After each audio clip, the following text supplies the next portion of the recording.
નમસ્તે, સ્વાગત છે આપનું આપણા કાર્યક્રમમાં. નામ છે જેનું ગોષ્ઠી વિથ વિકલ્પ કોટવાલ. આજથી આપણે એક નવી ગોષ્ઠીની શરૂઆત કરવાના છીએ. ઔપચારિક રીતે આ કાર્યક્રમની શરૂઆત એનું લોન્ચિંગ આપણે 9 ડિસેમ્બર 2022ના રોજ કર્યું હતું. 9 ડિસેમ્બરના દિવસને એટલા માટે પસંદ કર્યો હતો કારણ કે 1946ના વર્ષમાં આ જે દિવસ હતો કે જ્યારે આપણી બંધારણ સભાની પહેલી બેઠક મળી હતી, આપણું બંધારણ ઘડાવવાની કામગીરી શરૂ થઈ હતી. એના માનમાં આપણે આ દિવસે આ કાર્યક્રમનું ફોર્મલ લોન્ચિંગ કરેલું હતું. આજથી એટલે કે 21/12ના દિવસથી આપણે આ કાર્યક્રમનો પહેલો એપિસોડ શરૂ કરવા જઈ રહ્યા છીએ. જાણીને આનંદ થયો કે ગોષ્ઠી વિથ વિકલ્પ કોટવાલ આ કાર્યક્રમમાં આપણે ઘણા બધા વિષયોના અનેકો મુદ્દાઓની ચર્ચા કરવા ચાહીએ છીએ. એ મુદ્દાઓ કયા હોવા જોઈએ એના સુઝાવ ઘણા બધા વ્યક્તિઓ પાસેથી આવી રહ્યા છે, વિદ્યાર્થી મિત્રો પાસેથી પણ આવી રહ્યા છે, અને એવા વ્યક્તિઓ કે જે સ્પર્ધાત્મક પરીક્ષા જગતમાં નથી પણ તેઓ મુદ્દાઓ વિશેની સારી સમજ વિકસાવવા ઈચ્છે છે, એમના તરફથી પણ ઘણા બધા સૂચનો આવી રહ્યા છે. ઘણા બધા મુદ્દાઓની વાતો કરવાની છે, માંડીને વાતો કરવાની છે, અને આપણી પાસે ઘણો બધો સમય છે, કોઈ ઉતાવળ નથી. બધા જ મુદ્દાઓની ચર્ચાઓ આપણે આ પ્લેટફોર્મ પર કરવાના છીએ. આજે શરૂઆત કરીશું એક એવા મુદ્દાથી કે જે હાલના સમયમાં ખૂબ ચર્ચામાં છે કે જેના સંદર્ભમાં ઘણા બધા અભિપ્રાય આપણી સામે આવી રહ્યા છે. આપણે પણ એના સંદર્ભમાં એક અભિપ્રાય ધરાવતા હોવા જોઈએ, પણ અભિપ્રાય બાંધતા પહેલા એ વિષયની સમજ આપણી પાસે સારી હોવી જોઈએ. એની ચર્ચા આજે આપણે શરૂ કરવાના છીએ કે જેનું નામ છે કોલેજિયમ સિસ્ટમ. કોલેજિયમ સિસ્ટમ આપણે જોયું હશે કે આપણે ત્યાં હાયર જ્યુડિશિયરી કે જેમાં આપણે સમાવેશ કરીએ છીએ સુપ્રીમ કોર્ટનો અને સાથે સમાવેશ કરીએ છીએ હાઈકોર્ટ્સનો. સુપ્રીમ કોર્ટ તેમજ હાઈકોર્ટ્સની અંદર જજીસની જે અપોઇન્ટમેન્ટ થતી હોય, ન્યાયાધીશોની જે નિયુક્તિ થતી હોય, એના માટે વર્ષોથી અંદાજે 3 દાયકાથી આપણે ત્યાં એક વ્યવસ્થા ચાલતી આવે છે જેનું નામ છે કોલેજિયમ સિસ્ટમ. કોલેજિયમ સિસ્ટમ જ્યારથી બની ત્યારથી ઘણી જ વિવાદાસ્પદ રહી છે. હાલમાં એનો વિવાદ વધારે જ વકર્યો છે અને આ વિવાદ ભવિષ્યમાં કંઈક બીજું જ સ્વરૂપ ધારણ કરે એવી પૂરી શક્યતા છે. એને ધ્યાનમાં રાખીને આ મુદ્દા વિશે આપણે ચર્ચા કરીશું. મુદ્દાઓ ચર્ચવા માટે આપણી પાસે ઘણા બધા છે, સમય પણ આપણને ઘણો જ લાગવાનો છે. આપણે ધીરજ રાખીશું. અમુક મુદ્દાઓની ચર્ચા કરતા બની શકે કે 1 કલાક લાગે, ક્યારેક બને કે 2 કલાક લાગે, કોઈક મુદ્દા માટે બની શકે કે 3 કલાક કે 4 કલાકનો પણ સમય લાગે. સમય ભલે વધુ લાગે પણ આ મુદ્દાના શક્ય એટલા વધુ આયામને આપણે ચકાસવાની કોશિશ કરીશું કે જેથી એક ઇન્ફોર્મ્ડ ચોઇસ, એક ઇન્ફોર્મ્ડ ઓપિનિયન આપણે તૈયાર કરી શકીએ. બનશે ત્યાં સુધી સળંગ જ ચર્ચાઓ આપણે કોઈ પણ મુદ્દાની લઈશું, પણ જ્યાં આગળ મુદ્દાની ચર્ચા પ્રમાણમાં વધુ લાંબી થતી જણાશે તો ત્યાં આગળ એને આપણે અલગ અલગ સેશન્સમાં વહેંચી નાખીશું કે જેથી અલગ અલગ સેશનમાં એને વહેંચીને આપણે એને વધુ સારો ન્યાય આપી શકીએ. આ જ પૃષ્ઠભૂમિ સાથે આપણે પહેલા મુદ્દાની ચર્ચા શરૂ કરીએ છીએ કે જેનું નામ છે કોલેજિયમ સિસ્ટમ ઇન ઇન્ડિયા.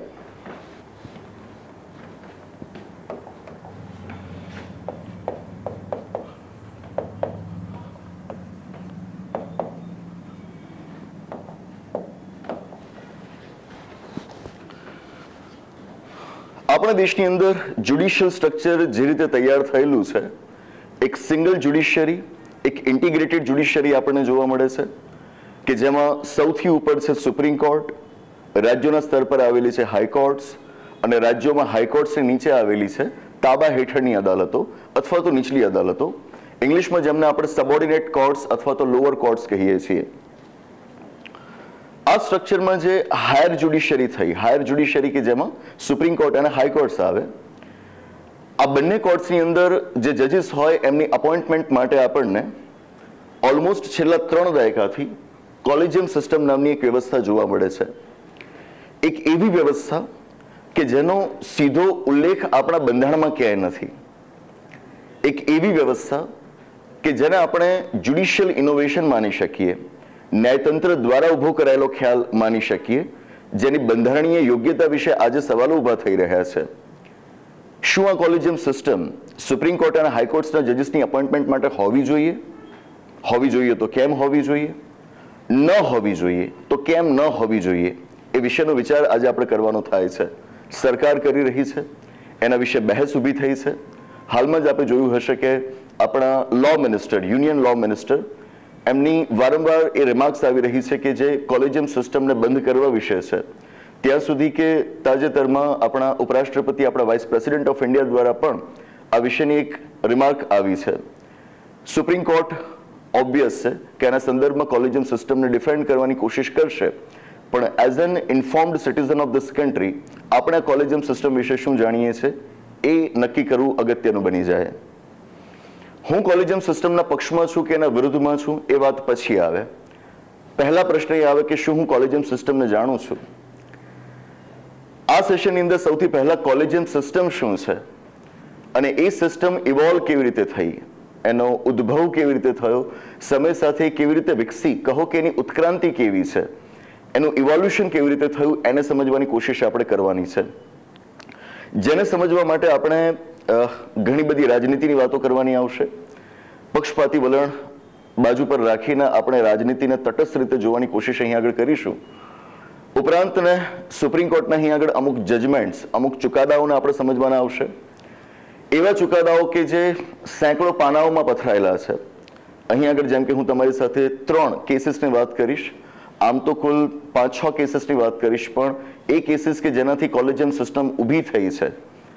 એક કેસ કે જે 1981ના વર્ષમાં થયો હતો, જેને પોપ્યુલરલી આપણે ફર્સ્ટ જજીસ કેસ કહીએ છીએ, જો કે એનું ફોર્મલ નામ હતું SP Gupta case, SP Gupta versus union of India case 1981. આ કેસની આપ વાત કરીશું. બિલકુલ એ જ પ્રમાણે 1993ના વર્ષમાં સંદર્ભમાં વધુ એક કેસ બન્યો હતો કે જે સેકન્ડ જજીસ કેસ તરીકે ઓળખાયો. એનું પણ ફોર્મલ નામ અલગ છે, supreme court advocates on record case 1993 તરીકે ઓળખાય છે ફોર્મલી. અને એવી જ રીતે 1998નો 1998ના વર્ષનો વધુ એક કેસ છે જેને આપણે થર્ડ જજીસ કેસ તરીકે ઓળખીએ છીએ. તો આ 3 જજમેન્ટ્સ એ મેઇન છે કે જેના આધાર ઉપર આખી કોલેજિયમ સિસ્ટમ ઊભી થઈ છે, એનો આપણે અભ્યાસ કરવાના છીએ. આ જજમેન્ટ્સને આપ વાંચશો, નેટ પર ઇઝીલી અવેલેબલ છે અને એને વાંચવાનો પ્રયત્ન હું તો કહીશ કે કરજો જ કરજો. આપને સમજાશે કે they are very lengthy documents, ખૂબ જ લાંબા ચુકાદા છે, બહુ લાંબા દસ્તાવેજો છે. ફર્સ્ટ જજીસ કેસને આપ વાંચવા જાઓ, એનું જજમેન્ટ આપ વાંચવા જાઓ, અંદાજે 1250 જેટલા ફકરામાં એ આખું જજમેન્ટ તૈયાર થયેલું છે. બિલકુલ એ જ રીતે સેકન્ડ જજીસ કેસનું જજમેન્ટ આપ વાંચવા જાઓ તો લગભગ 550 જેટલા પેરેગ્રાફ્સમાં તૈયાર થયેલ છે. થર્ડ જજીસ કેસનું જજમેન્ટ પ્રમાણમાં નાનું છે, અંદાજે 24 પાનામાં એ પૂરું થઈ જાય છે. લગભગ 50-55 જેટલા પેરેગ્રાફ્સ તમને એમાં જોવા મળશે. તો અહીં આગળ આ 3 ચુકાદાઓને વાંચીને એનો જે નિચોડ છે એ અહીં આગળ આપણે સમજવાની કોશિશ કરવા જઈ રહ્યા છીએ. બધા માટે એ ચુકાદાઓ વાંચવા જવું થોડુંક અઘરું બની જાય, એટલા માટે અહીં આગળ મારું જે એ ચુકાદાઓ વિશેનું વાંચન છે, આ બધા જ પેરેગ્રાફ્સમાંથી હું જે સમજ કેળવું છું એ આપના સુધી પહોંચાડવાની કોશિશ કરીશ કે જે તથ્ય આધારિત હશે. પણ કોલેજિયમ સિસ્ટમની ચર્ચા વખતે મોટાભાગે બધી જ વાતો એ 3 કેસીસના ચુકાદાઓ સુધી સીમિત કરી દેવાતી હોય છે. એટલે કે લોકો એવું માને છે કે કોલેજિયમ સિસ્ટમની વાત કરવી હોય તો માત્ર એ 3 જ ચુકાદાઓને જોવા પડે, જે વાસ્તવમાં ખોટું છે. આના સિવાય પણ બીજા સુપ્રીમ કોર્ટના ચુકાદા છે કે જેની અસર હેઠળ આખી કોલેજિયમ સિસ્ટમ તૈયાર થઈ છે એવું આપણે માની શકીએ. તો એ જજમેન્ટ્સ, એ કેસીસની પણ આપણે વાત કરવાની આવશે. તો કરીએ શરૂઆત કે કોલેજિયમ સિસ્ટમનું મૂળ ક્યાં છે, એની આપણા દેશમાં શરૂઆત કેવી રીતે થઈ, શું એ પ્રસંગો હતા કે જેથી બંધારણમાં એનો સીધો ઉલ્લેખ ન હોવા છતાં સુપ્રીમ કોર્ટે એક ઇનોવેશન કરીને આખી નવી જ સિસ્ટમ આપણી સામે ઊભી કરી. સમજીએ.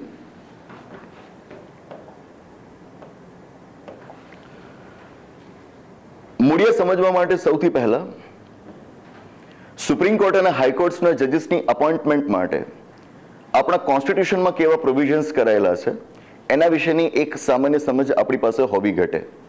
હું બને ત્યાં સુધી વાતોને બહુ ટેકનિકલ નહીં બનાવું, કારણ કે અહીં આગળ જે યુપીએસસી તેમજ જીપીએસસીની પરીક્ષાઓની તૈયારી કરી રહ્યા હશે એ વિદ્યાર્થીઓનો તો બંધારણનો અભ્યાસ સારો એવો હશે જ એવું માનું છું. તેમને ટેકનિકલ વાતો સમજાઈ જાય એ સ્વાભાવિક છે, પણ એવા વ્યક્તિઓ કે જે આવી પરીક્ષાઓની તૈયારી નથી કરતા એમના સુધી પણ આપણે વાતોને પહોંચાડવી છે. અને એટલા માટે ત્યાં આગળ ટેકનિકલ જાર્ગન્સને બને ત્યાં સુધી હું દૂર રાખવાની કોશિશ કરીશ અને કદાચને વાપરીશ તો પણ એનું ભાષાંતર કરીને એને શક્ય એટલા સરળ શબ્દોમાં તમારા સુધી પહોંચાડવાનો પ્રયત્ન કરીશ. સિવિલ સર્વિસીસની તૈયારી કરનારા વિદ્યાર્થીઓ માટે જ આ કાર્યક્રમ નથી, એમના માટે તો છે જ, પણ સાથે એવા વ્યક્તિઓ કે જે કાયદાની જાણકારી મેળવવા ઈચ્છે છે, જાગૃત નાગરિક તરીકે અલગ અલગ વિષયોની સમજ કેળવવા ઈચ્છે છે, એ બધાને ધ્યાનમાં રાખીને આપણે ચર્ચાઓને તૈયાર કરી રહ્યા છીએ. તો આપણા કોન્સ્ટિટ્યુશનની અંદર સુપ્રીમ કોર્ટ અને હાઈકોર્ટ્સ ના જજીસની અપોઇન્ટમેન્ટ માટેના પ્રોવિઝન્સ કેવા છે એના વિશેની એક સામાન્ય જાણકારી. આપ જોશો આપણા બંધારણમાં એક ભાગ છે, ભાગ 5, ટાઇટલ છે જેનું ધ યુનિયન, સંઘ, કે જે કેન્દ્ર સરકાર વિશે છે. હાલની જે આપણી સેન્ટ્રલ ગવર્મેન્ટ, કે જેને વધુ ફોર્મલી આપણે યુનિયન ગવર્મેન્ટ તરીકે ઓળખવી જોઈએ, સંઘ સરકાર, એના માટેની જોગવાઈઓ તમને ભાગ 5માં જોવા મળશે. સૌથી મોટો ભાગ બંધારણનો આ જ છે. 52 થી લઈને 151 સુધીના અનુચ્છેદો તમને આ ભાગ 5માં જોવા મળશે. આ ભાગ 5ની અંદર તમને સુપ્રીમ કોર્ટના જજીસની અપોઇન્ટમેન્ટ માટેના પ્રોવિઝન્સ જોવા મળશે, અને એ પ્રોવિઝન્સ જોવા મળશે આર્ટિકલ 124માં, અનુચ્છેદ 124માં. તો સાથે આના બાદનો બંધારણમાં ભાગ છે ભાગ 6, જેનું ટાઇટલ છે સ્ટેટ્સ, રાજ્યો. આપણા દેશમાં જે હાલમાં રાજ્યો આવેલા છે, રાજ્યોની સરકારો કેવી હશે, એમનું કામકાજ કેવી રીતે ચાલશે, એમના કાયદા કેવી રીતે ઘડાશે, એમની કારોબારી કેવી હશે, વગેરે માટેની જોગવાઈઓ આપને ભાગ 6માં જોવા મળશે. આ જ ભાગ 6માં રાજ્યના સ્તર પર આવેલી હાઈકોર્ટ્સ અને એમના નીચે આવેલી તાબા હેઠળની અદાલતો માટેની જોગવાઈઓ આપને જોવા મળશે. આમાં એક આર્ટિકલ છે, આર્ટિકલ 217, અનુચ્છેદ 217, કે જે અનુચ્છેદ 217 એ હાઈકોર્ટ્સમાં જજીસની અપોઇન્ટમેન્ટ વિશે છે. આપણી જે કોઈ પણ વડી અદાલતો છે રાજ્યમાં આવેલી, એમાં ન્યાયાધીશોની નિયુક્તિ કરવા વિશેની જોગવાઈઓ તમને અનુચ્છેદ 217માં જોવા મળશે. સુપ્રીમ કોર્ટના ન્યાયાધીશોની નિયુક્તિઓ માટેની જોગવાઈઓ તમને અનુચ્છેદ 124માં જોવા મળશે. હવે બંને અનુચ્છેદોને આપ વાંચો. આધાર એ છે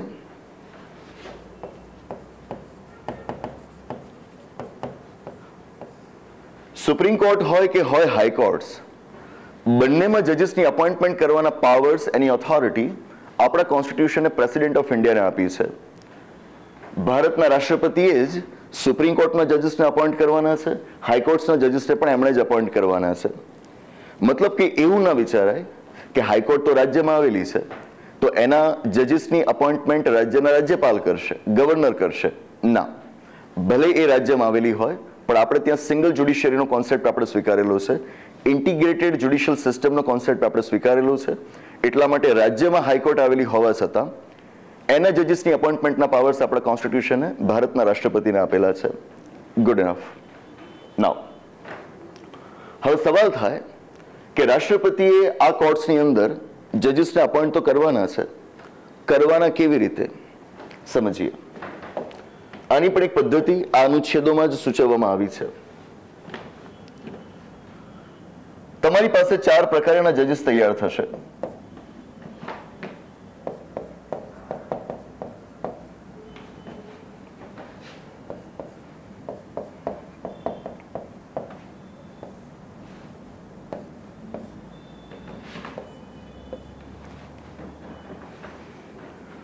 સુપ્રીમ કોર્ટમાં આપણી પાસે જે જજીસ છે એમાં એક હોય ચીફ જસ્ટિસ ઓફ ઇન્ડિયા, ભારતના મુખ્ય ન્યાયાધીશ.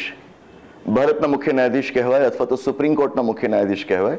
એના સંદર્ભમાં પણ વિવાદ ચાલતો રહ્યો છે કે એમને તમારે વાસ્તવમાં સુપ્રીમ કોર્ટના મુખ્ય ન્યાયાધીશ કહેવા જોઈએ કે પછી ભારતના મુખ્ય ન્યાયાધીશ કહેવા જોઈએ.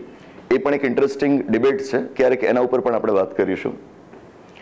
મુખ્ય ન્યાયાધીશ ચીફ જસ્ટિસ સિવાય બાકીના જેટલા પણ જજીસ સુપ્રીમ કોર્ટમાં રહ્યા એમને પ્યુઇન જજીસ કહેવાય.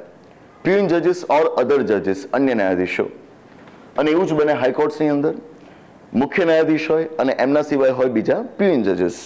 નાવ આ બધાની અપોઇન્ટમેન્ટ્સ પ્રેસિડેન્ટે કરવાની છે. નાવ કોન્સ્ટિટ્યુશન એવું કહે છે કે જ્યારે ભારતના રાષ્ટ્રપતિએ ચીફ જસ્ટિસ ઓફ ઇન્ડિયાને અપોઇન્ટ કરવા હોય ત્યારે તેમને યોગ્ય લાગે તેટલા સુપ્રીમ કોર્ટ અને હાઈકોર્ટ્સના જજીસ સાથે કન્સલ્ટેશન કરવાનું રહેશે. રાષ્ટ્રપતિએ જ્યારે પણ સુપ્રીમ કોર્ટના મુખ્ય ન્યાયાધીશને અપોઇન્ટ કરવા હોય ત્યારે શું કરવાનું રહેશે? રાષ્ટ્રપતિને ખુદને યોગ્ય લાગે તેટલા બીજા સુપ્રીમ કોર્ટ અને હાઈકોર્ટ્સના જજીસ સાથે મંત્રણા કરવાની રહેશે, કન્સલ્ટેશન કરવાનું રહેશે. જ્યારે રાષ્ટ્રપતિએ સુપ્રીમ કોર્ટના પ્યુઇન જજીસ એટલે કે અન્ય ન્યાયાધીશોને નિયુક્ત કરવા હોય ત્યારે તેમને યોગ્ય લાગે તેટલા સુપ્રીમ કોર્ટ અને હાઈકોર્ટ્સના ન્યાયાધીશો સાથે ચર્ચા કરવાની રહેશે, મંત્રણા કરવાની રહેશે અને ફરજિયાતપણે સુપ્રીમ કોર્ટના મુખ્ય ન્યાયાધીશ સાથે પણ એમણે મંત્રણા કરવાની રહેશે. He must consult CJI. Obvious અહીંયા આગળ જ્યારે CJI ને અપોઇન્ટ કરવાની વાત આવતી હોય તો એ જ CJI ને તો તમારે કન્સલ્ટ ન જ કરવાના હોય. તો અહીંયા આગળ તમને યોગ્ય લાગે એટલા સુપ્રીમ કોર્ટ અને હાઈકોર્ટના જજીસ સાથે તમે કન્સલ્ટેશન્સ કરશો. પણ જ્યારે સુપ્રીમ કોર્ટના બીજા ન્યાયાધીશોને તમારે નિયુક્ત કરવાના હોય ત્યારે તમને યોગ્ય લાગે એટલા સુપ્રીમ કોર્ટ અને હાઈકોર્ટના જજીસ સાથે તમે કન્સલ્ટેશન કરશો. ઉપરાંત તમે ફરજિયાતપણે સુપ્રીમ કોર્ટના મુખ્ય ન્યાયાધીશને પણ કન્સલ્ટ કરશો. That's it. આ વાત થઈ સુપ્રીમ કોર્ટના જજીસને અપોઇન્ટ કરવા માટેના પ્રોવિઝનની. હવે વાત કરીએ હાઈકોર્ટના જજીસની. બંધારણ કહે છે કે જ્યારે ભારતના રાષ્ટ્રપતિએ કોઈ હાઈકોર્ટના ચીફ જસ્ટિસને અપોઇન્ટ કરવા હોય ત્યારે તેમણે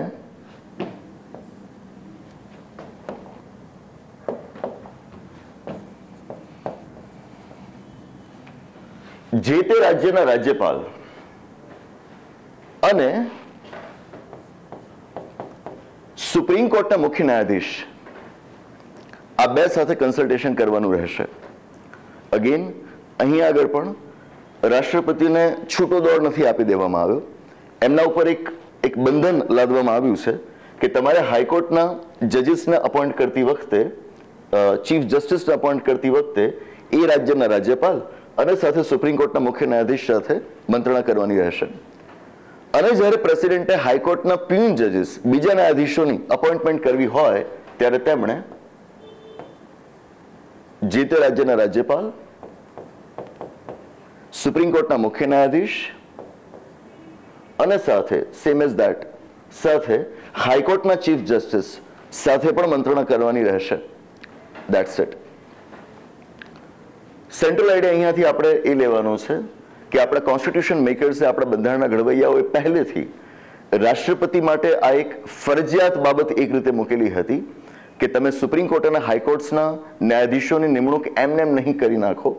તમે એ નિમણૂક કરતી વખતે કન્સલ્ટેશન કરશો, મંત્રણા કરશો. કોની સાથે મંત્રણા કરશો એ વાતો અહીં આગળ આપણને આપેલી છે. ભારતની રાજ્ય વ્યવસ્થા, આપણી શાસન વ્યવસ્થા એ મૂળ રીતે ફેડરલ સિસ્ટમ છે, સમવાયી તંત્ર છે, સંઘીય તંત્ર છે કે જ્યાં આગળ આપણી પાસે કેન્દ્ર સરકાર છે તો સાથે રાજ્યોની સરકારો પણ છે. બધા દેશોમાં આવું નથી હોતું. એવા દેશો કે જ્યાં આગળ યુનિટરી સિસ્ટમ હોય, એકાત્મક તંત્ર હોય, ત્યાં આગળ આપણને મોટાભાગે એક જ સરકાર જોવા મળે, કેન્દ્રની સરકાર. રાજ્યોની સરકાર જ ના હોય, કહો કે એક રીતે રાજ્યો જ ના હોય. તો ભારતની અંદર બેસિકલી ફેડરલ સિસ્ટમ સ્વીકારાયેલી છે. એ ફેડરલ સિસ્ટમ સ્વીકારેલી હોવાના કારણે દેશ ચલાવવાની બાબતોમાં તમારે રાજ્યોને પણ સહભાગી બનાવવાના હોય. એટલે જ અત્યારે આપ જોશો કે નીતિ આયોગના સંદર્ભમાં ખાસ, નીતિ આયોગ જ કેમ, ઇવન GST કાઉન્સિલના સંદર્ભમાં પણ ખાસ કોઓપરેટિવ ફેડરલિઝમ, સહકારી સંઘવાદ જેવા શબ્દો આપણને વારંવાર સંભળાતા જોવા મળે છે. તો અહીં આગળ રાજ્યની અંદર જે હાઈકોર્ટ્સ આવેલી હોય એ હાઈકોર્ટ્સના જજીસની અપોઇન્ટમેન્ટ કરતી વખતે રાજ્યોને જ ના પૂછવામાં આવે તો યોગ્ય ન કહેવાય. પછી તમે ફેડરલ સિસ્ટમ હોવાનો દાવો કરશો કેવી રીતે? એટલા માટે અહીં જોશો હાઈકોર્ટના જજીસની અપોઇન્ટમેન્ટ માટે અહીં આગળ રાજ્યના રાજ્યપાલ સાથે કન્સલ્ટેશન કરવાનું પણ કહેવામાં આવેલું છે. That's it. તો આ પ્રકારની જોગવાઈઓ બંને કોર્ટ્સના જજીસની અપોઇન્ટમેન્ટ માટે પહેલેથી આપણા કોન્સ્ટિટ્યુશનમાં કરવામાં આવેલી હતી. ઉપરાંતના આપણે એ પણ નોંધીએ કે આજ ભાગ 6 ની અંદર વધુ એક અનુચ્છેદ છે, અનુચ્છેદ 222.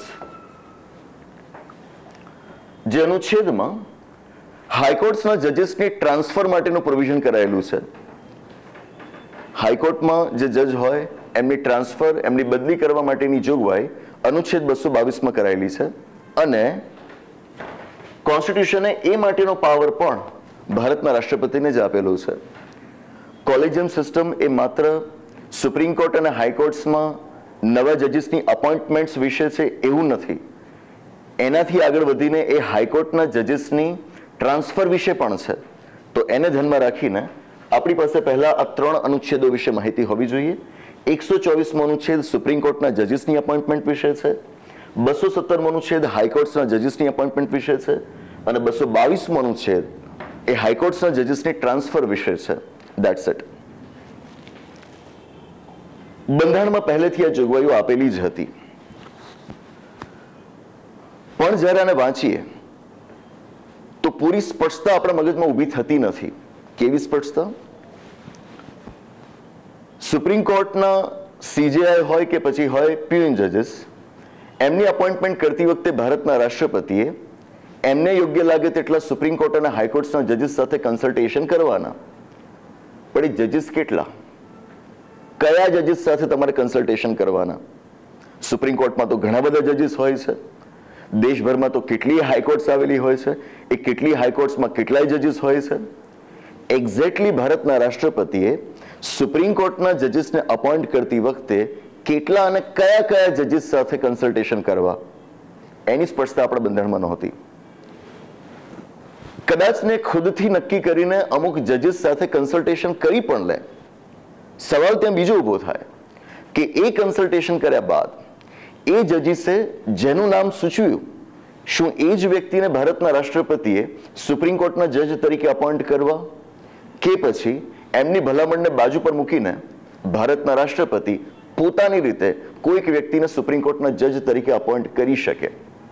સરળ શબ્દોમાં કહીએ તો તમે જજીસ સાથે કન્સલ્ટ કરો છો, કન્સલ્ટેશન બાદ એમની જે રેકમેન્ડેશન આવશે એ તમારા માટે બાધ્ય છે? શું તમારે એ પ્રમાણે જ ચાલવું જોઈશે કે તમે એનાથી વિરુદ્ધ પણ જઈ શકો? આ બાબતની પણ સ્પષ્ટતા સીધી આપણા બંધારણમાં નથી આપેલી. અને અહીંયાથી જ મૂળ નંખાય છે કોલેજિયમ સિસ્ટમનું એક મોટી ડિબેટનું. શરૂઆતમાં કોઈ વાંધો નહોતો. 1950ના દાયકાની આપણે વાત કરીએ કે વાત કરીએ આપણે 1960ના દાયકાની, આ સમય એવો હતો કે જ્યારે જજીસની અપોઇન્ટમેન્ટ વિશે આપણને કોઈ ખાસ વિવાદ ઊભા થયેલા જોવા નહીં મળે. ત્યારે જાણે કે એક કોન્વેન્શન પડી ગયું હતું, એક રૂઢિ બની ગઈ હતી, એક પરંપરા બની ગઈ હતી કે ભારતના રાષ્ટ્રપતિએ જ્યારે પણ સુપ્રીમ કોર્ટ અને હાઈકોર્ટ્સના જજીસને અપોઇન્ટ કરવા હોય, ઉપરાંતને હાઈકોર્ટ્સના જજીસની ટ્રાન્સફર કરવી હોય, તો આ બાબત તેઓ ચીફ જસ્ટિસ ઓફ ઇન્ડિયાના કહ્યા પ્રમાણે કરતા. ચીફ જસ્ટિસ ઓફ ઇન્ડિયા જે વ્યક્તિનું નામ સૂચવે, મોટાભાગે એવા જ વ્યક્તિઓને પ્રેસિડેન્ટ સુપ્રીમ કોર્ટ કે હાઈકોર્ટના જજ તરીકે અપોઇન્ટ કરતા. અને આ કોન્વેન્શન બની ગયું હતું કે જે બધાએ સ્વીકારી લીધું હતું, એમાં કોઈને ક્યાંય વાંધો નહોતો. પણ સમય જતા આપણે ત્યાં રાજનૈતિક બદલાવ કંઈક એવા આવ્યા, કહો કે પોલિટિકલ કરન્ટ્સ કંઈક એવા ઊભા થયા કે જેથી હવે આ જજીસની જે અપોઇન્ટમેન્ટ છે એ અપોઇન્ટમેન્ટ કોન્ટ્રોવર્શિયલ બની. કેવી રીતે કોન્ટ્રોવર્શિયલ બની સમજવાનો પ્રયત્ન કરીએ.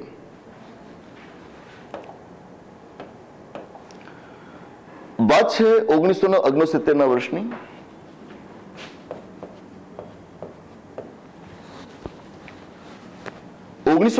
ના વર્ષમાં કે જ્યારે આપણા દેશના વડાપ્રધાન હતા શ્રીમતી ઇન્દિરા ગાંધીજી, એમની સરકાર દ્વારા એક મહત્વપૂર્ણ નિર્ણય લેવામાં આવ્યો અને એ નિર્ણય હતો બેંકોના નેશનલાઇઝેશનનો. નેશનલાઇઝેશન એટલે કે રાષ્ટ્રીયકરણ. રાષ્ટ્રીયકરણ એટલે કે જ્યાં આગળ કોઈ ખાનગી સંસ્થા હોય તો એ સંસ્થા ઉપર સરકાર પોતાની માલિકી સ્થાપિત કરી દે, એની ઓનરશિપ, એનો કંટ્રોલ ગવર્મેન્ટ પોતાના હાથમાં લઈ લે, તો એને આપણે નેશનલાઇઝેશન કહીએ.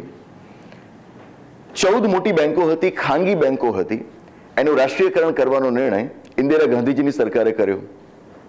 બહુ પ્રસિદ્ધ ઘટના છે, લગભગ બધા એના વિશે સાંભળ્યું જ હશે અને એ પણ જાણતા હશો કે આગળ જતા બીજી 6 બેંકોનું રાષ્ટ્રીયકરણ ઇન્દિરા ગાંધીજીએ 1980ના વર્ષમાં કરાવ્યું હતું.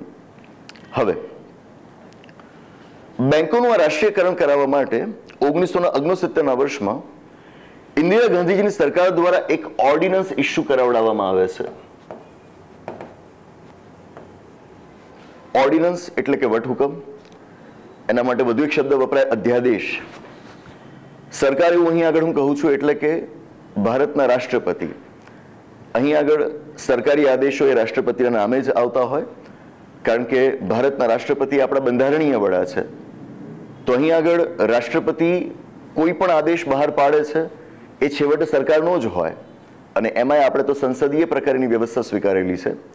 આપણે ત્યાં અમેરિકા જેવી પ્રેસિડેન્શિયલ સિસ્ટમ નથી, પ્રમુખશાહી વ્યવસ્થા નથી કે જ્યાં આગળ રાષ્ટ્રપતિ સાચા અર્થમાં સત્તા ભોગવતા હોય. આપણે ત્યાં પાર્લામેન્ટરી સિસ્ટમ સ્વીકારેલી છે, સંસદીય પ્રકારની શાસન પ્રણાલી સ્વીકારેલી છે કે જેમાં રાષ્ટ્રપતિ એ નામ માત્રના વડા હોય. એમના જે કોઈ પણ નિર્ણયો હોય એ વાસ્તવમાં નિર્ણયો હોય પ્રધાનમંત્રીના, તેમના મંત્રીઓના, એમની કેબિનેટના. તો અહીં આગળ સરકારની સલાહથી ભારતના બંધારણના અનુચ્છેદ 123ની જોગવાઈ પ્રમાણે આપણા એ વખતના રાષ્ટ્રપતિ એક ઓર્ડિનન્સ ઇસ્યુ કરે છે, એક અધ્યાદેશ એટલે કે જે તે વખતનો કાયદો, કામ ચલાવ કાયદો કે જે રાષ્ટ્રપતિએ બનાવ્યો છે, સરકારે બનાવ્યો છે, સંસદે નહીં. જે અધ્યાદેશ દ્વારા 14 બેંકોનું એમણે રાષ્ટ્રીયકરણ કરવાની કોશિશ કરી. આ બહુ મોટી વાત હતી. પહેલા તો સમાજવાદી વિચારધારાના આધાર ઉપર તમે રાષ્ટ્રીયકરણ કરવા જાઓ, એની સામે જ વિરોધ ઊભો થાય, સ્વાભાવિક છે, અને કદાચ ને એની સ્વીકૃતિ પણ આવી જાય, પણ તમે એ કામ કરવા માટે રસ્તો કયો અપનાવી રહ્યા છો એ પણ અહીં આગળ જોવું જરૂરી બની જાય. વધુ જરૂરી એટલા માટે બનતું હતું કે આના થોડાક દિવસ પછી જ સંસદનું સત્ર શરૂ થવાનું હતું. તમે સંસદનું સત્ર શરૂ થવાની રાહ નથી જોતા. સંસદના એ સત્રમાં બિલ લાવીને આ માટેનો કાયદો બનાવવાનો પ્રયત્ન તમે પહેલા નથી કરતા. તમે સીધો જ એના માટેનો ઓર્ડિનન્સ લઈ આવો છો. Is it proper? Is it a prudent practice? શું આવું થવું જોઈએ? સવાલ ઊભા થાય. બંધારણે તમને કંઈક કરવાની સત્તા આપી છે, પણ એ સત્તાનો ઉપયોગ પણ વિવેકપૂર્ણ રીતે થવો જોઈએ. તો અહીં આગળ ઓર્ડિનન્સ રૂટથી 14 બેંકોનું નેશનલાઇઝેશન કરવાનો પ્રયત્ન થાય છે. મુદ્દો વકર્યો, અને એટલા જ માટે રાષ્ટ્રપતિની આવા જે વટહુકમ જારી કરવાની સત્તા હતી એને સુપ્રીમ કોર્ટમાં પડકારવામાં આવી.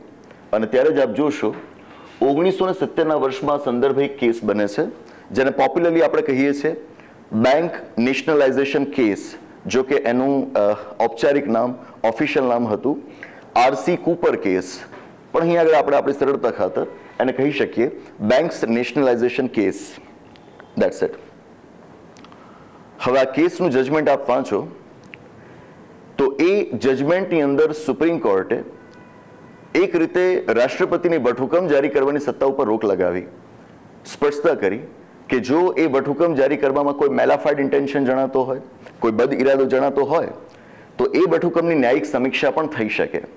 રાષ્ટ્રપતિના વટહુકમની ન્યાયિક સમીક્ષા થવી એ બહુ મોટી વાત કહેવાય. એટલે કે એક રીતે સરકારના નિર્ણયની તમે ન્યાયિક સમીક્ષા કરી રહ્યા છો. લોકશાહીમાં જો કે થવી જ જોઈએ, પણ લોકશાહીના આ પ્રકારના લિબરલ મૂલ્યો જે અત્યારે આપણે જોઈ રહ્યા છે એ કંઈ પહેલેથી નહોતા. તો આ સંદર્ભમાં સરકારના કોઈક નિર્ણયની ન્યાયિક સમીક્ષા થાય, અદાલત એને ચકાસે, બહુ મોટી વાત કહેવાય.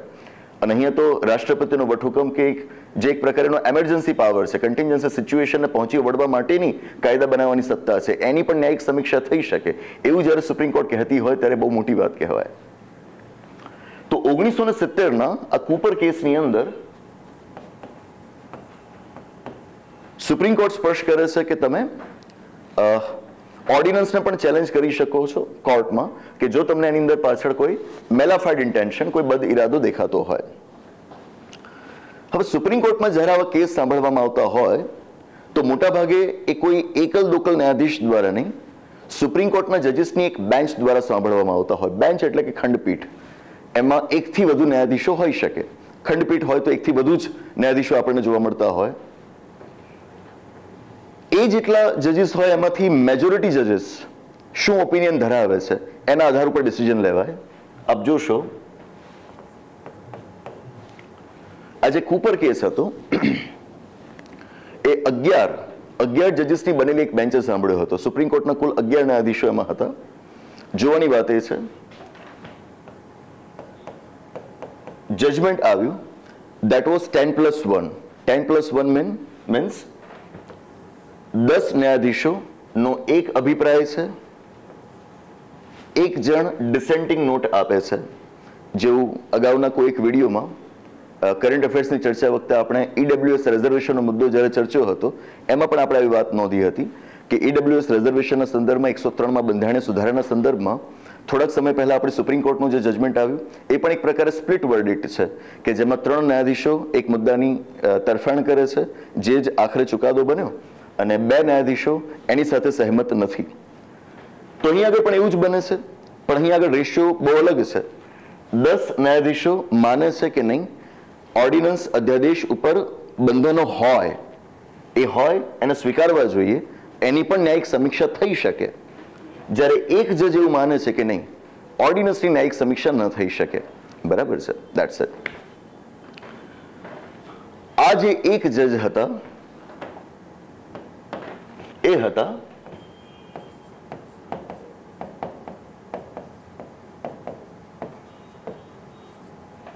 અજીતનાથ રે. હું લખાણ અંગ્રેજીમાં જ લખવાનો આગ્રહ રાખીશ ગુજરાતીમાં પણ લખી શકું છું, કોઈ વાંધો નથી. મારું ગુજરાતી સારું જ છે, ઘણું સારું છે. પણ અહીં આગળ ઓફલાઈન ક્લાસમાં ઘણી વખત એવું બનતું હોય છે કે જે સ્ટુડન્ટ્સ આવતા હોય એમાંના ઘણા ગુજરાત સિવાયના બીજા રાજ્યોના પણ હોય છે.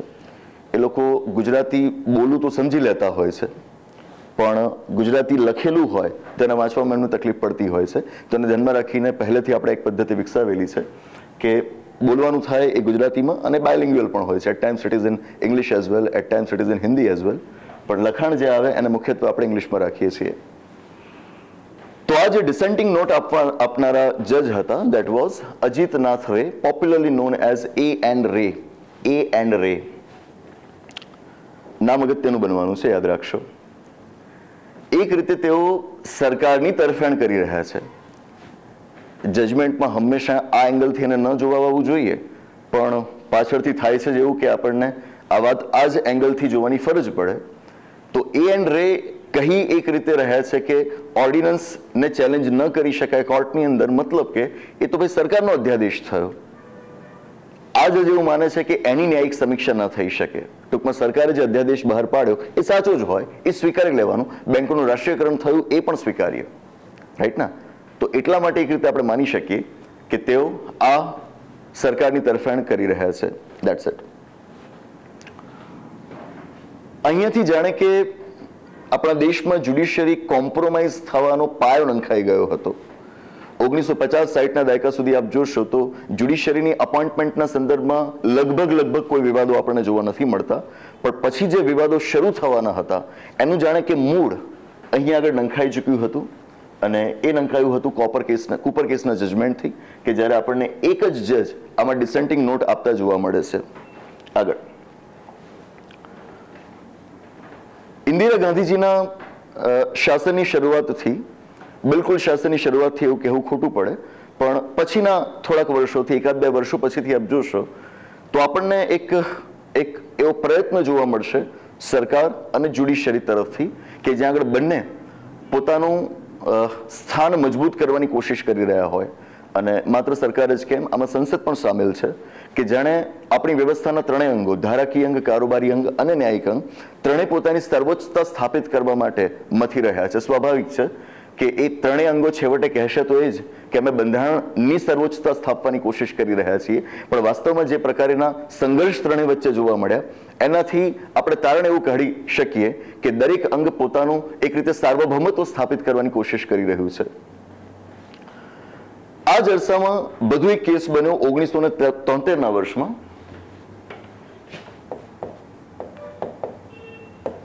કે જે હતો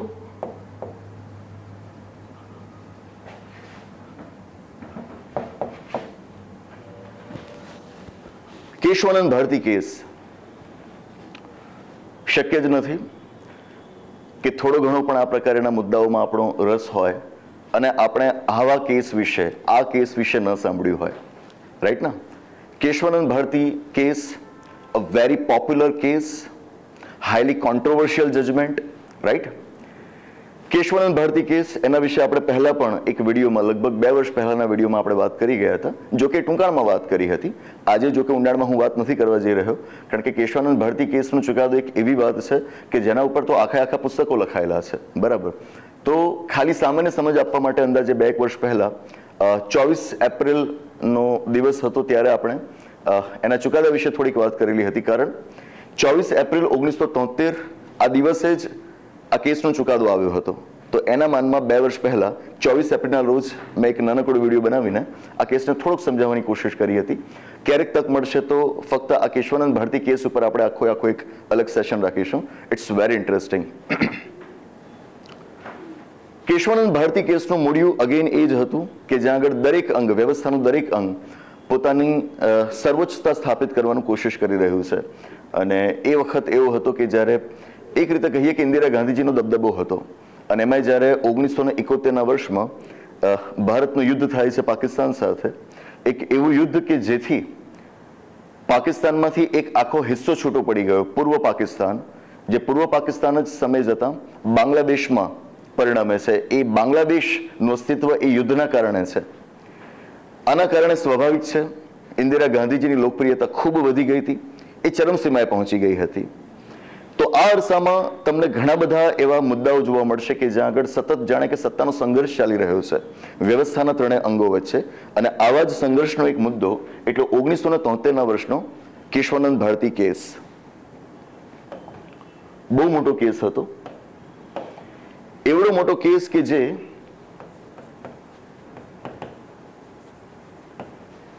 13 જજીસની બેન્ચ દ્વારા સાંભળવામાં આવ્યો હતો. There were 13 judges, biggest ever bench, સૌથી મોટી ખંડપીઠ. બહુ લાંબા સમય સુધી આ કેસ ચાલ્યો અને આખરે 24 એપ્રિલ 1973ના રોજ એનો ચુકાદો આવ્યો. જે ચુકાદામાં સુપ્રીમ કોર્ટે સ્થાપિત કર્યો એક ખ્યાલ કે જેને આપણે કહીએ છીએ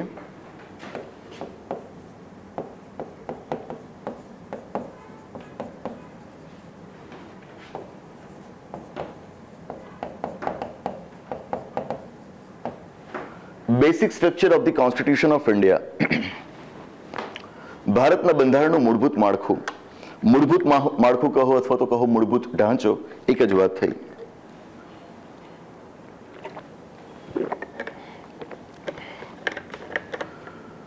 જ્યુડિશિયરી દ્વારા ઉભો કરાયેલો ખ્યાલ છે. બંધારણમાં એનો સીધો ઉલ્લેખ ક્યાંય નથી જોવા મળતો. સુપ્રીમ કોર્ટ આપણને કહે છે કે બંધારણની અમુક બાબતો, એના અમુક લક્ષણો એવા છે કે જે પાયારૂપ છે. પાયારૂપ છે એનો અર્થ એ થયો કે એના આધાર ઉપર આખું બંધારણ ઊભું થયું છે. તો તમે બંધારણમાં ચાહો એ વિગત બદલી શકો, પણ જે બાબતો મૂળભૂત લક્ષણો તરીકે અમે જાહેર કરીએ છીએ એ બાબતોને તમે ક્યારે ના બદલી શકો. સરકારની સત્તા ઉપર આ એક બહુ મોટો જાણે કે પથ્થર મૂકી દેવામાં આવ્યો હતો. સંસદની સત્તાઓ ઉપર જાણે કે એક બહુ મોટો અવરોધ અહીં આગળ ઊભો કરી દેવામાં આવ્યો હતો. હવે અહીં આગળ સંસદ માટે એ નક્કી થયું કે એની પાસે બંધારણના 368માં અનુચ્છેદ હેઠળ સુધારા કરવાની સત્તા તો છે, પણ સુધારા કરતી વખતે એને સતત એ ધ્યાન રાખવાનું રહેશે કે બંધારણના મૂળભૂત માળખાને હાનિ ન પહોંચાડે. મૂળભૂત માળખું એટલે શું, એની વ્યાખ્યા સુપ્રીમ કોર્ટે કરવાની છે, સંસદે નહીં. એની વ્યાખ્યા તો બંધારણમાં ક્યાંય નથી અપાયેલી.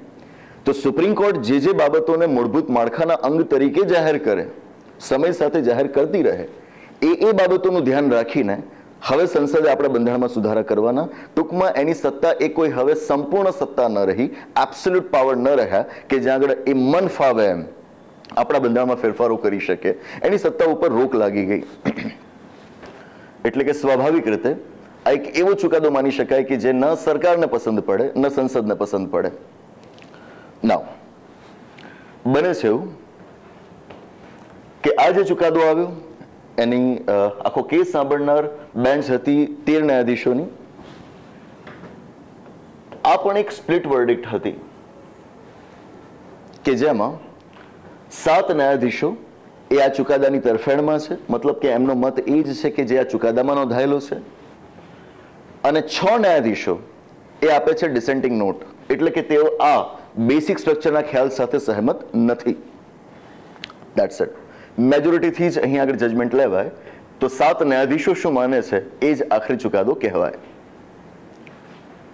એનો અર્થ એ થયો આ 7 જે ન્યાયાધીશો હોય સ્વાભાવિક રીતે સરકારને પસંદ ના આવે, અને આ જે 6 ન્યાયાધીશો હોય પસંદ આવે, સ્વાભાવિક છે. આ 6 ન્યાયાધીશોમાંના એક હતા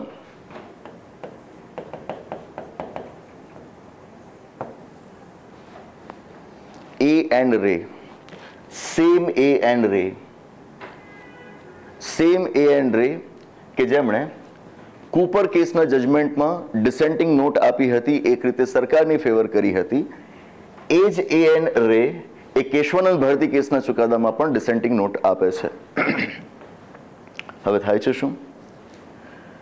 સુપ્રીમ કોર્ટના ચીફ જસ્ટિસ, નવા ચીફ જસ્ટિસની અપોઇન્ટમેન્ટ કરવાનો મુદ્દો આવ્યો. થાય છે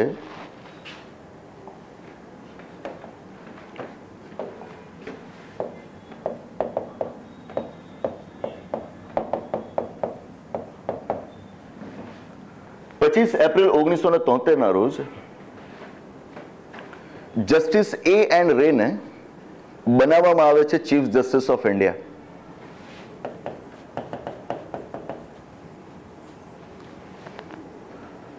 તમને લાગશે કે સર એમાં કોઈ નવી વાત તો છે નહીં, સુપ્રીમ કોર્ટના જજીસમાંથી કોઈકને ચીફ જસ્ટિસ તો બનાવવાના હોય જ. અને વિશેષ નોંધ આપણે કેમ લઈએ છીએ એનું કારણ છે, જ્યારથી સુપ્રીમ કોર્ટની શરૂઆત થઈ ત્યારથી આપણે ત્યાં એક અનરિટન કોન્વેન્શન સ્વીકારાયેલું હતું. લખાયેલો ન હોય એવો એક એવી રૂઢિ, એક એવી પ્રથા સ્વીકારાયેલી હતી કે સુપ્રીમ કોર્ટના જજીસમાંથી જે સિનિયર મોસ્ટ જજ હોય, સૌથી વરિષ્ઠ ન્યાયાધીશ હોય, એમને જ ચીફ જસ્ટિસ ઓફ ઇન્ડિયા તરીકે અપોઇન્ટ કરવા. આપ જોશો તો 1950-60ના દાયકાઓમાં આ પ્રમાણે જ ચાલતું આવ્યું હતું. અહીં આગળ થયું એ કે એ વખતે 1973ના વર્ષમાં સુપ્રીમ કોર્ટમાં જે જજીસ હતા એમાં A.N. રે થી બીજા 3 સિનિયર જજીસ હતા. પણ એ 3 સિનિયર જજીસ એ હતા કે જે આ 7 પૈકીના હતા. એ 7 કે જે લોકોએ બેસિક સ્ટ્રક્ચરની આખી થિયોરી ઊભી કરી છે, સરકારની જાણે કે પાંખો કાપી નાખી છે, સંસદની સત્તાઓને સીમિત કરી દીધી છે. એ 7માંથી 3 ન્યાયાધીશો એ A.N. રે કરતા સિનિયર હતા. એમને બાયપાસ કરીને, સિનિયર હતા તો સ્વાભાવિક છે કે એમાંથી જ તમારે જે સિનિયર મોસ્ટ હોય એમને સીજે બનાવવાના હોય, પણ એમને બાયપાસ કરીને 1973ના વર્ષમાં A.N. રેને બનાવવામાં આવે છે ચીફ જસ્ટિસ ઓફ ઇન્ડિયા. નોંધવાની વાત છે, ચુકાદો આવે છે 24 એપ્રિલ 1973ના રોજ અને એના બીજા દિવસે અપોઇન્ટમેન્ટ થાય છે. જે મીડિયા રિપોર્ટ્સમાં વાતો ફેલાયેલી હોય, પુસ્તકોમાં જે પ્રકારના પ્રસંગો નોંધાયેલા હોય છે, ઇવન ખુદ જસ્ટિસ A.N. રે, જે તો હવે હયાત નથી, પણ એમણે ખુદ એનું સબમિશન આપેલું છે કે એમને 2 કલાકનો સમય આપવામાં આવ્યો હતો નિર્ણય કરવા માટે કે તમે CJIના પદ માટે તૈયાર છો કે નહીં. બરાબર. આખરે તેઓ બની જાય છે CJI 25 એપ્રિલ 1973ના રોજ. It was a clear cut indication that now judiciary is compromised. આ સીધું જ આપણને દેખાઈ રહ્યું છે કે જ્યુડિશિયરી કોમ્પ્રોમાઇઝ થઈ રહી છે. A.N. રે કે જે ઇનડાયરેક્ટ મેનરમાં કૂપર કેસના જજમેન્ટમાં ગવર્મેન્ટની ફેવર કરે છે અને 1973ના કેશવાનંદ ભારતી કેસમાં પણ તેઓ ફેવર કરી રહ્યા છે, જાણે કે he is being rewarded for his favour. That's it. પહેલી વખત આપણા ઇતિહાસમાં એવું બન્યું હતું, જ્યુડિશિયરીના હિસ્ટ્રીમાં એવું બન્યું હતું કે જ્યાં આગળ સિનિયર્સને બાયપાસ કરીને કોઈ જુનિયરને ચીફ જસ્ટિસ બનાવવામાં આવ્યા હોય. That's it. નાઉ થયું, ચાલ્યું, આગળ વધ્યા. 1975ના વર્ષમાં આવી એમરજન્સી. કટોકટી તો જો કે પહેલા પણ લાગી ચૂકી હતી, 1962માં પણ લાગી હતી. 1971માં જ્યારે આપણે પાકિસ્તાન સાથે વોર થયું ત્યારે પણ આપણા દેશમાં એમરજન્સી લાગુ જ હતી. એ એમરજન્સી ચાલુ જ હતી અને ત્યાં 1975માં પાછી આપણા દેશમાં કટોકટી લાદવામાં આવી, નેશનલ એમરજન્સી. ટુ બી મોર પ્રિસાઇઝ, ઇન્ટરનલ એમરજન્સી, આંતરિક કટોકટી. કોન્સ્ટિટ્યુશનનો ભાગ 18 part 18 that is about the emergency provisions, કટોકટીની જોગવાઈઓ વિશે છે. જે કટોકટીની જોગવાઈઓ સંદર્ભે કહેવાયું છે કે જ્યારે દેશમાં નેશનલ એમરજન્સી ઇમ્પોઝડ હોય, રાષ્ટ્રીય કટોકટી લાગુ હોય, મૂળભૂત અધિકારોને ત્યારે સસ્પેન્ડ કરી શકાય.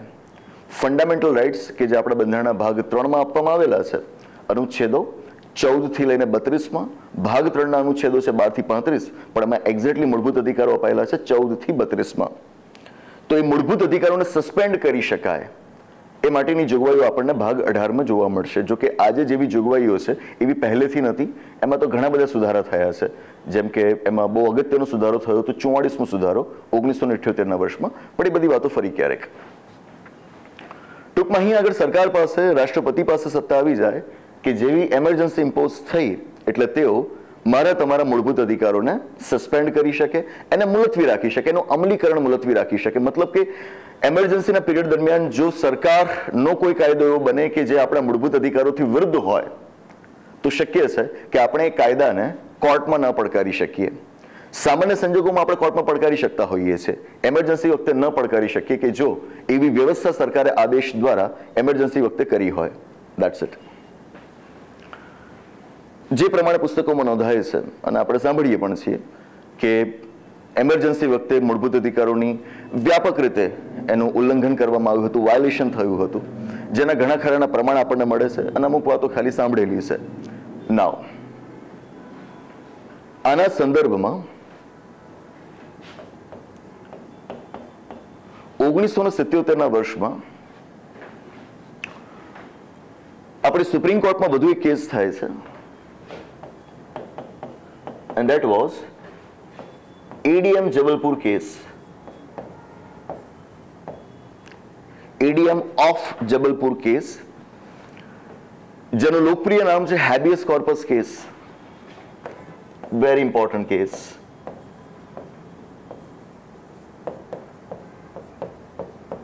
હેબિયસ કોર્પસ એક રીટનું નામ છે. ક્યારેક આ કેસની પણ આપણે વિગતે વાતો કરીશું, એ પણ ઘણો જ રસપ્રદ કેસ છે. તો 1977ના વર્ષમાં આપણે સુપ્રીમ કોર્ટમાં એક કેસ થયો કે જેનું નામ હતું ADM જબલપુર કેસ, પોપ્યુલરલી જેને આપણે હેબિયસ કોર્પસ કેસ તરીકે ઓળખીએ છીએ. આ કેસ એ આપણા ફંડામેન્ટલ રાઇટ્સ વિશે હતો. એમરજન્સીના સંદર્ભમાં જ્યારે એમરજન્સી લાગુ હોય ત્યારે આપણા ફંડામેન્ટલ રાઇટ્સને કેટલી હદે સસ્પેન્ડ કરી શકાય, ન કરી શકાય, એ વિષય હતો. એક એવો કેસ કે જે 5 જજીસની બનેલી બેન્ચ દ્વારા સાંભળવામાં આવ્યો હતો.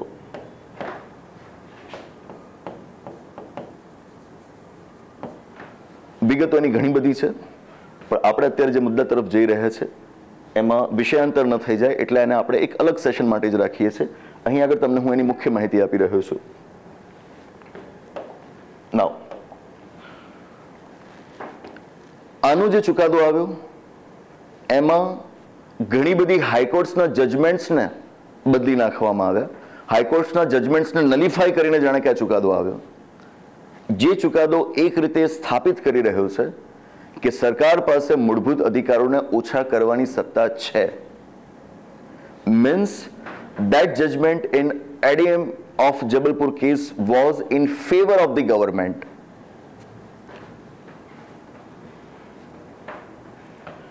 પણ થાય છે એવું કે આ પણ એક સ્પ્લિટ વર્ડિક્ટ બને છે કે જેમાં 4 જજીસ એ આ ચુકાદાનો જે ઓપિનિયન છે એની તરફેણમાં છે, મેજોરિટી ઓપિનિયન, અને એક જણ આપણને આપે છે ડિસેન્ટિંગ નોટ. નોટ. આ 4 પાછા એક તો પેલા જ હતા, કોણ? A.N. રે, બરાબર. વધુ એક P.N. ભગવતી કરીને જસ્ટિસ હતા, એ પણ આમાં સામેલ હતા. અને વધુ એક હતા જસ્ટિસ ચંદ્રચૂડ, હાલના જે આપણા ચીફ જસ્ટિસ ઓફ ઇન્ડિયા છે, એમના ફાધર, એ પણ આ 4માંના એક હતા. That's it. જે ડિસેન્ટિંગ નોટ આપનારા જજ હતા એમનું નામ હતું H.R. Khanna, justice H.R. Khanna. નાઉ, સ્વાભાવિક છે કે H.R. ખન્નાએ જો ADM જબલપુર કેસના ચુકાદામાં જે મેજોરિટી જજીસનો ઓપિનિયન હતો એની સાથે સહેમત ન થયા હોય, ડિસેન્ટિંગ નોટ આપી હોય, સરકારને પસંદ ન જ પડે. હવે થાય છે CJIની અપોઇન્ટમેન્ટનો પાછો મુદ્દો આવ્યો, કારણ કે A.N. રે રિટાયર થવા જઈ રહ્યા હતા. આપ જાણતા જ હશો કે સુપ્રીમ કોર્ટમાં જજીસની રિટાયરમેન્ટની એજ છે, નિવૃત્તિની વય છે 65 વર્ષ. હાઈકોર્ટમાં જજીસ 62 વર્ષે નિવૃત્ત થાય, સુપ્રીમ કોર્ટમાં 65 વર્ષે. નાઉ, હવે થાય છે કે A.N. રે રિટાયર થવાના હતા, તો કોન્વેન્શન પ્રમાણે, પ્રથા પ્રમાણે સુપ્રીમ કોર્ટના બાકીના જજીસમાંથી જે સૌથી સિનિયર મોસ્ટ હોય એમને તમારે બનાવવાના થાય ચીફ જસ્ટિસ ઓફ ઇન્ડિયા.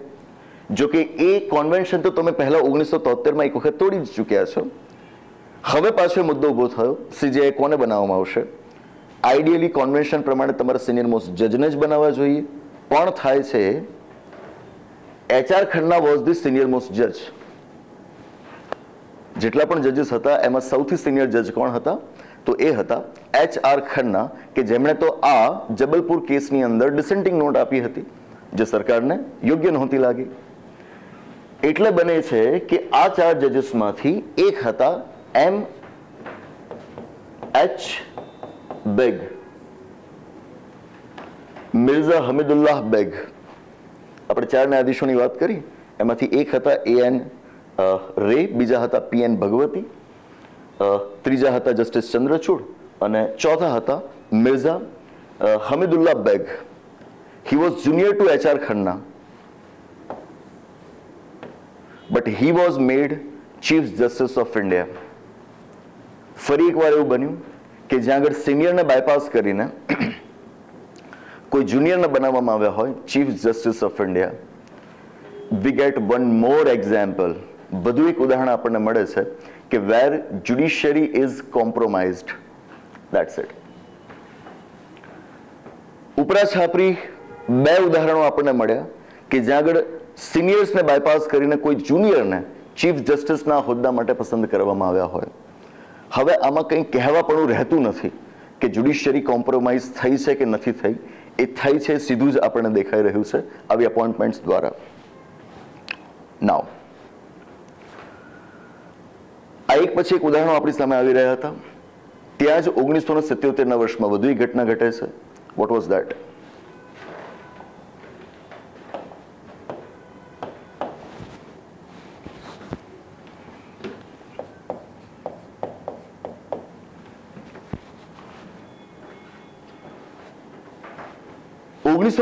ના વર્ષમાં બને છે એવું કે આપણા રાષ્ટ્રપતિ એ અલગ અલગ હાઈકોર્ટ્સના કુલ મળીને 16 જજીસને ટ્રાન્સફર કરે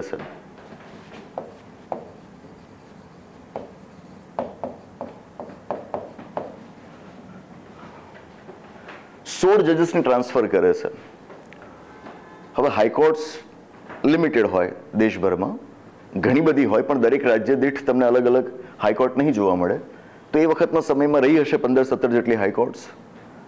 એમાં જજીસ હોય, એમની સંખ્યા લગભગ 300-350ની આસપાસ રહી હશે. એમાંથી તમે 16 જજીસની ટ્રાન્સફરના આદેશ બહાર પાડો એટલે બહુ મોટી વાત કહેવાય. આ બહુ મોટી ટ્રાન્સફર્સ કહેવાય. સીધી જ એ ટ્રાન્સફર માટેના ઓર્ડર્સ અહીંયા આગળ ઇસ્યુ થાય છે. જે ઓર્ડરમાં એક ઓર્ડર હતો આપણા ગુજરાત હાઈકોર્ટના એક જજ વિશેનો, જેમનું નામ છે justice Sakarchand. If I am not wrong, Andhra Pradesh હાઈકોર્ટમાં એમની ટ્રાન્સફર કરવામાં આવી હતી. એ ચાલે તો જાય છે, પણ તેઓ આની સામે વાંધો ઉઠાવે છે. ટ્રાન્સફરની સામે વાંધો ઉઠાવે છે. કઈ પ્રકારનો વાંધો ઉઠાવે છે? તેઓ કહે છે કે આ ટ્રાન્સફર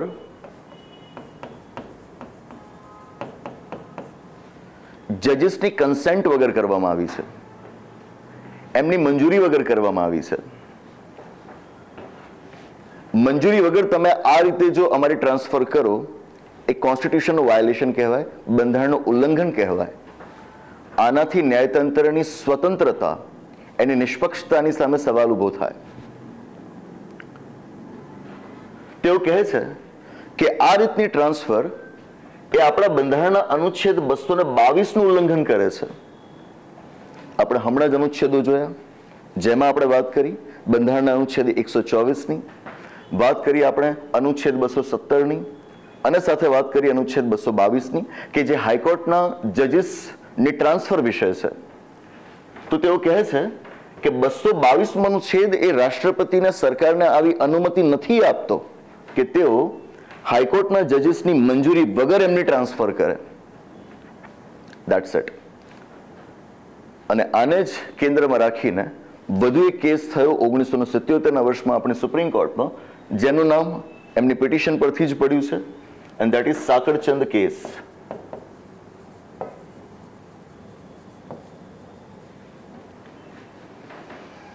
પિટિશનમાં તેઓ સ્પષ્ટપણે નોંધે છે કે there is no application of mind while doing such transfers, કે જ્યારે તમે આ બદલીઓ કરી રહ્યા છો એમાં જાણે કે તમે મગજનો કોઈ ઉપયોગ કર્યો જ નથી. It is not in public interest even. એ જાહેર હિત માટે થઈ હોય એવી પણ કોઈ ટ્રાન્સફર નથી. આક્ષેપ તો તેઓ ત્યાં સુધી મૂકે છે કે આ જે જજીસની ટ્રાન્સફર થઈ છે એમાંના ઘણા ખરા જજીસ એવા છે કે જેમણે અગાઉ કોઈક ને કોઈક ઇમ્પોર્ટન્ટ કેસની અંદર સરકારની વિરુદ્ધ પોતાના ચુકાદા આપ્યા હોય કે જેનો બદલો લેવા માટે આ લોકોની ટ્રાન્સફર કરવામાં આવી હોય. It was a transfer which is actually a punishment. જાણે કે એમને સજા ના આપતા હોય, શિક્ષા ના આપતા હોય, એ પ્રમાણે અમારી આ ટ્રાન્સફર કરવામાં આવી છે અને એમાં પણ વિશેષ રૂપથી અમારી અહીંયા આગળ કોઈ મંજૂરી નથી લેવામાં આવી. ફરી એકવાર જ્યુડિશિયરી કોમ્પ્રોમાઇઝ થવાનો મુદ્દો આપણી સામે આવે છે. મુદ્દો ગયો સુપ્રીમ કોર્ટમાં અને 1977ના વર્ષમાં બન્યો આ સાકરચંદ કેસ. નોંધવાની વાત એ છે, સાકરચંદ કેસની અંદર સુપ્રીમ કોર્ટ આમનો પક્ષ માન્ય નથી રાખતી. આમનો પક્ષ માન્ય નથી રાખતી અર્થાત સુપ્રીમ કોર્ટ કહે છે કે જ્યારે પણ તમારે હાઈકોર્ટના જજીસની ટ્રાન્સફર્સ કરવી હોય તો એ વખતે જે તે જજને તમારે પૂછવાનું ન હોય, એમની મંજૂરી ન લેવાની હોય, એની તમે સીધી ટ્રાન્સફર કરી શકો. એમાં એમની કન્સેન્ટનો કોઈ સવાલ ઊભો થતો જ નથી. બંધારણનો અનુચ્છેદ 222 આના માટેની કોઈ વાત કરતો જ નથી. તો એમની કન્સેન્ટ વગર પણ તમે એમને ટ્રાન્સફર્સ કરી શકશો. જજ તરીકે તમને અપોઇન્ટ કરતી વખતે એ શરત નહોતી રાખી અમે, રાષ્ટ્રપતિએ તમારી સાથે એવી કોઈ કન્ડિશન ઓફ સર્વિસ નહોતી નક્કી કરી કે જ્યારે જ્યારે ટ્રાન્સફર તમારી કરીશું ત્યારે તમારી કન્સેન્ટ લઈશું. તો અહીં આગળ એ વાત વિચારવી જ બિનજરૂરી કહેવાય કે તમે કન્સેન્ટથી જ અમારી ટ્રાન્સફર કરી શકશો. That's wrong. જો કે અહીં આગળ ભારતના બંધારણનો જે 15મો સુધારો છે એ 15મો સુધારો પણ અગત્યનો સાબિત થાય, પણ આપણે એની ચર્ચાઓમાં જવાની જરૂર રહેતી નથી. અને એ 15મા સુધારાના સંદર્ભમાં આપણા જે તે વખતના લો મિનિસ્ટરે જે લોકસભામાં ભાષણ આપ્યું હતું એ પણ અહીં આગળ એમણે ટાંક્યું હતું સાકરચંદજીએ. તો એ પણ અગત્યનું સાબિત થાય, પણ આપણો જે મૂળ વિષય છે એને સમજવા માટે એની ડિટેલમાં જવાની જરૂર નથી રહેતી. તો અહીં આગળ સાકરચંદ કેસની અંદર કહેવામાં આવ્યું કે હાઈકોર્ટ્સના જજીસની કન્સેન્ટ વગર પણ એમને ટ્રાન્સફર થઈ શકે છે. એટલે કે જાણે કે સુપ્રીમ કોર્ટે છૂટો દોર આપ્યો. છૂટો દોર આપ્યો કોને? સરકારને, કે તમે હાઈકોર્ટ્સના જજીસની ટ્રાન્સફર એમની મંજૂરી વગર કરી શકો છો. Are getting my point? That's it.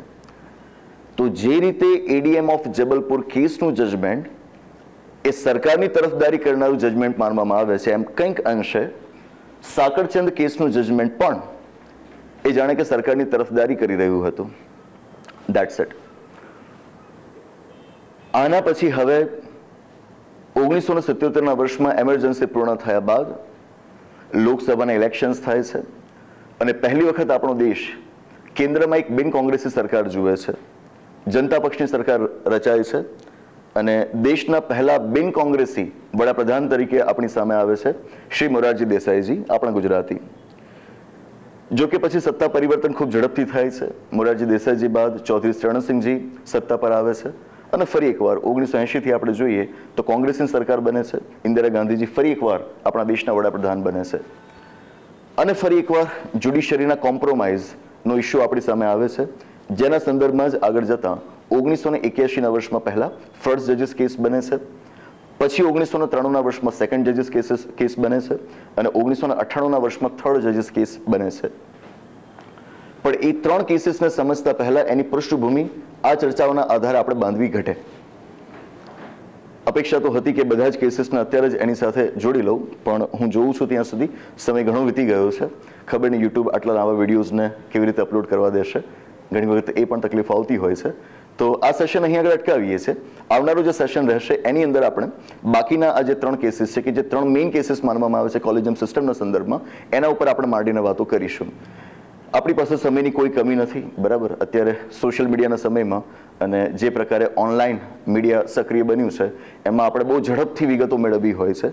એ ઝડપથી વિગતો મેળવવા જવામાં જ આપણે ક્યાંક ને ક્યાંક આપણી સમજવાની જે ક્ષમતા છે, એની જે શક્તિ છે એની સાથે સમાધાન કરી બેસીએ છીએ. અજાણતા જ આપણે આપણું જ અહિત કરી બેસીએ છીએ. અહીં આગળ આપણે બહુ ધીરજથી ચાલીએ છીએ, કોઈ ઉતાવળ છે નહીં. ઘણો સમય છે આપણી પાસે, ઘણી બધી વાતો કરવાની છે. કોલેજિયમ સિસ્ટમ ઉપર કદાચ 1 નહીં, 2 નહીં, 3 નહીં, 4 સેશન થાય તો આપણને વાંધો નથી. તો આ રીતે આપણે શીખતા રહીશું. કોલેજિયમ સિસ્ટમનો પાયો નંખાવવા માટેની પૃષ્ઠભૂમિ કેવી રીતે બંધાઈ છે એ આપણે જાણી લીધું છે. આવનારા સેશનમાં જ્યારે આપણે ગોષ્ઠી કરવાની થશે ત્યારે પેલા 3 જજીસ કેસીસની આપણે વાતો કરીશું અને એ ઉપરાંત બીજી ઘણી બધી રાજનીતિની વાતો પણ એમાં આપણે જોડીશું. That's all. તો આ ગોષ્ઠીને અહીં આગળ અટકાવીએ. મળીએ એક નવી ગોષ્ઠી સાથે. આભાર. નમસ્તે.